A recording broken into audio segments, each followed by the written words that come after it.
અત્રેના જે સબ ડિવિઝનની અંદર સમાવિષ્ટ થાનગઢ તાલુકો અને મૂળી તાલુકો અને એમાં જે 22 ગામો છે કે જેમાં કાર્બોસેલનું ઘણી જગ્યાએ છે એ અનધિકૃત ખનન અને વહન થાય છે તેવા ગામોની અંદર અમે જામવાળી, ખાસ કરીને થાનગઢ તાલુકાનું જામવાળી અને પડુલા ખાતે રેડ પાડેલી હતી. તેમજ મૂળી તાલુકાના જે 4 ગામો છે જેમાં અસુદરાળી છે, ખંપાળિયા છે, વગડિયા છે ને ઉમરાળા છે.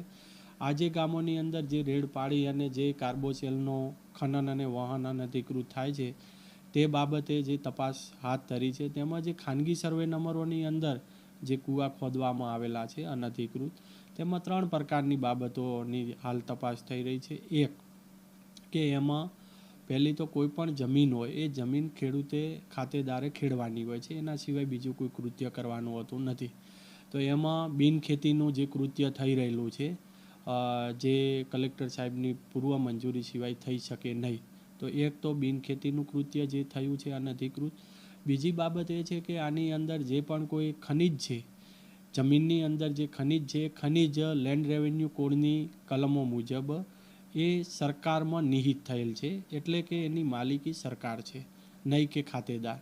એટલે એ જે અનધિકૃત ખનન કર્યું છે એ કેટલું કર્યું છે એની એક તપાસ થઈ રહી છે અને તે મુજબ છે એ દંડનીય કાર્યવાહી.